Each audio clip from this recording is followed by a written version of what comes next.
Canada has officially recognized Palestine as a state. World leaders are gathering in New York as the 80th United Nations General Assembly kicks off this week, which of course will include debate around Palestinian statehood.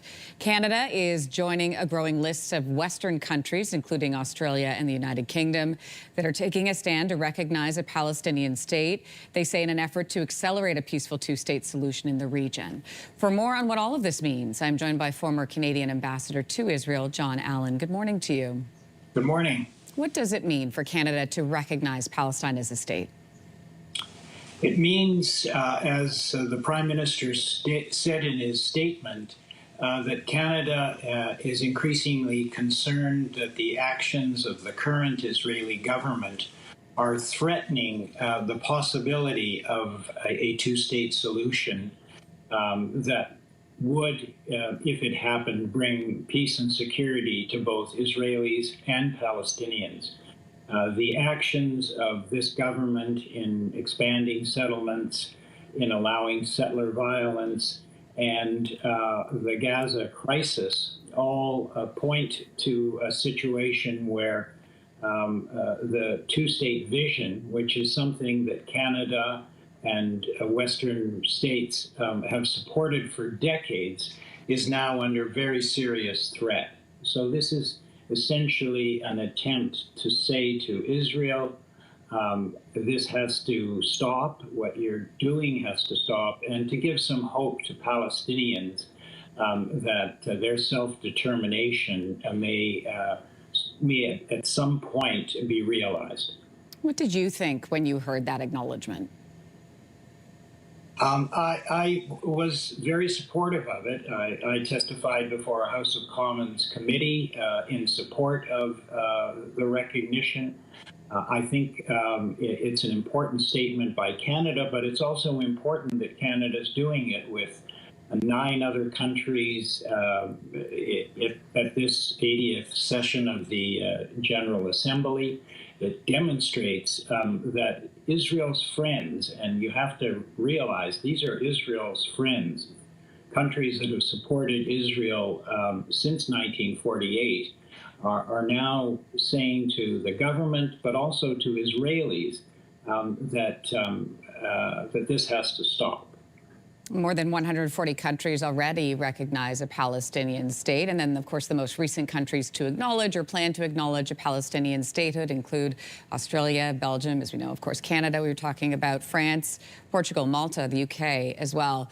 What message does this send to Israel and Palestinians in Gaza?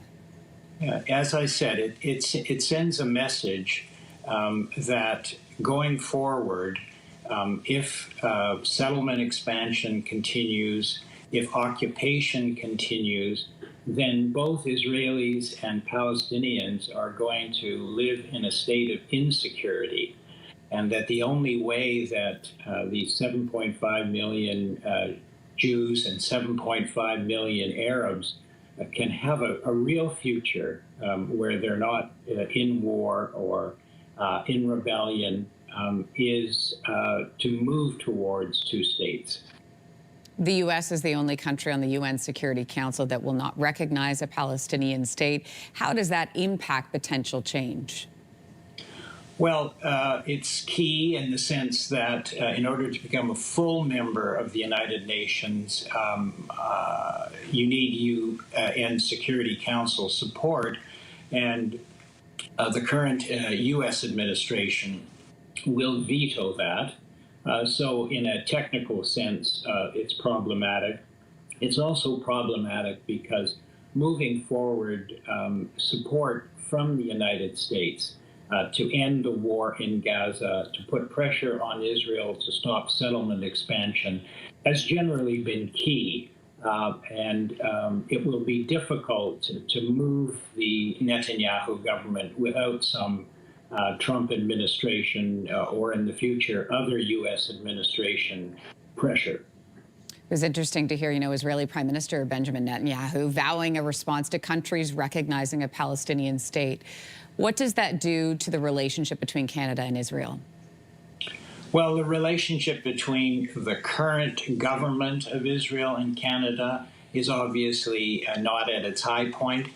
nor should it be, given the humanitarian crisis in Gaza, given the devastation that has happened over the last 2 years, and given what's happening in the West Bank, where an announcement has just been made by Israel for 30,000 new homes that will effectively divide the West Bank in half. So the relationship is not good now, but there will be elections in Israel, at least by October 2026. And hopefully the Israeli people will realize that, that the current government's taking them on a very difficult path. John Allen, former Canadian ambassador to Israel, we appreciate your thoughts this morning. Thanks very much. If you like that video, make sure to subscribe to the Your Morning YouTube feed, where you can find all kinds of new content posted every weekday morning.